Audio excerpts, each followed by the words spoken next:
So, you're fired.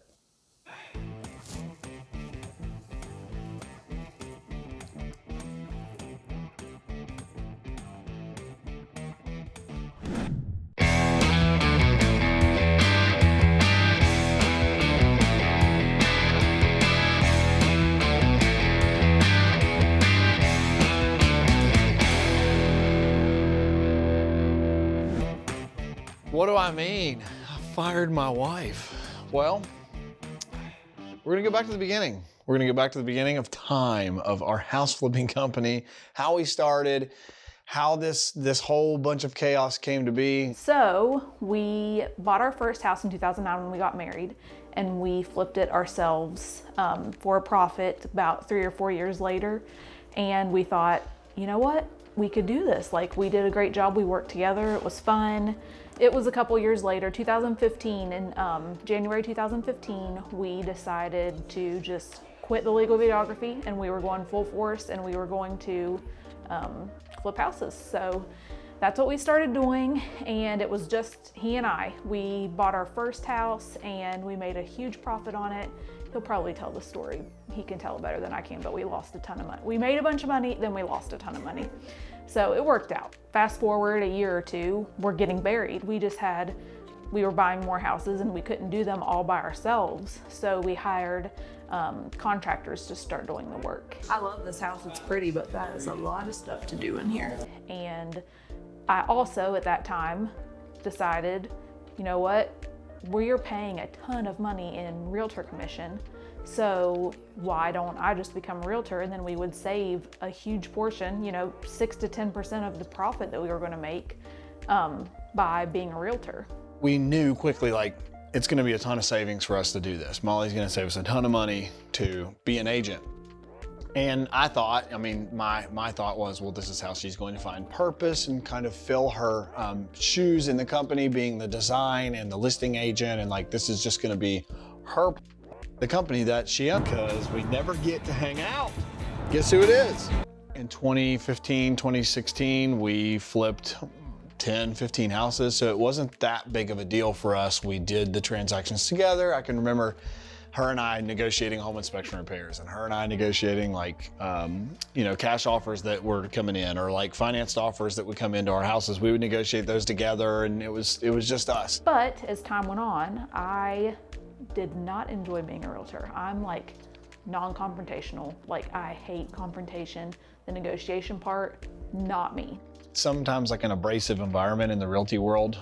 It can be with negotiations and the things that go on with selling a house. It can be abrasive just by default. She didn't like that. She did not like that at all. And this is not what I thought this was gonna be like. Stressed out all the time, getting text messages at like 10 o'clock at night, 8 o'clock in the morning, all vacation, weekends, like. She was not thriving when she was an agent. She just did it out of necessity, and we saved a ton of money. In 2017, we hired a realtor that wasn't me.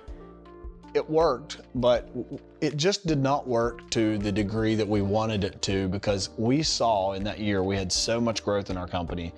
It was a relief to have her out of the middle of that chaos, but we just really financially felt the strain of her not being an agent because of all the commissions and all the fees that we were incurring to have that offloaded. I think it was a year and a after we said, look, you're gonna have to get back in this lane. After that year, we realized we've got to get our culture right from the ground up. We've got to start backwards. We've got to build the right culture in our company, and then we'll get the right people. We actually had a business, I don't know what you would call them, like a We brought in a business coach to help us build processes and procedure and structure into our place. And if you're in real estate, if you've never heard of Sharper Business Solutions, I highly recommend Gary Harper. But we brought Gary and his team in. And he gave us a lot of personality tests and taught us a lot about the people in our business and what seats that we're in. And I happened to be the only one in this whole office that had like the personality profile for someone who would like to do numbers and like to do financial stuff. And Gary said, and I will never forget it, he said, you guys have a lot of people playing offense in your company. You have a ton of people playing offense. You've got acquisitions reps, you've got salespeople, you've got project managers, you've got people out there, go, go, go. You're buying and buying and buying, but you have nobody playing defense. You have no one playing defense in your company. And we knew, and he just identified that Molli had the profile for that. And it's so, like, it's embarrassing for me to say this, but it was like this huge light went off of, holy cow, how did we miss this? Like, how did we just now put this together that this is where she needs to be? It took a couple months for me to decide, you know, they thought, you're already here, why don't you just do it? And I'm like, I don't know. But I decided to take the leap, and I'm glad that I did, because I'm not cut out to be a realtor. And I did it out of necessity, and it worked when we needed it to, but I feel like the position that I'm in now, actually, I enjoy. We did it.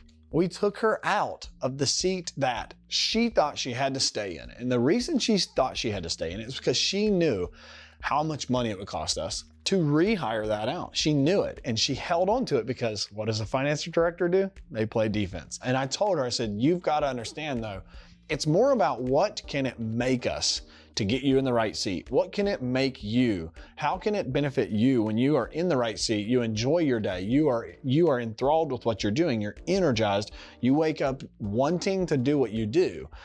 And I'm telling you, it's been amazing to see the change and how much she loves what she does. I fired my wife. I hired a finance director, but it's magical what you can do when you get the right people in the right seat.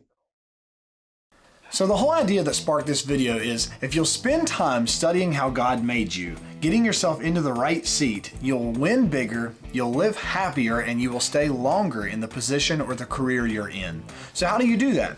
Well, I can recommend 2 ways and 2 tests that I really like that have helped me understand myself. Number 1, the folks at Sharper Process are also certified representatives with the predictive index model. So you can go to sharperprocess.com and download that test and talk with those folks. And the other one that I like is the Working Genius model by Patrick Lencioni and his crew at the Table Group. And that test, you can go to workinggenius.com and do that one as well. I hope today's video has been interesting for you, and as always, I would really appreciate it if you'd subscribe to the channel, give the video a thumbs up, and I will see you on the next one. Don't really know what to do with my hands, y'all, so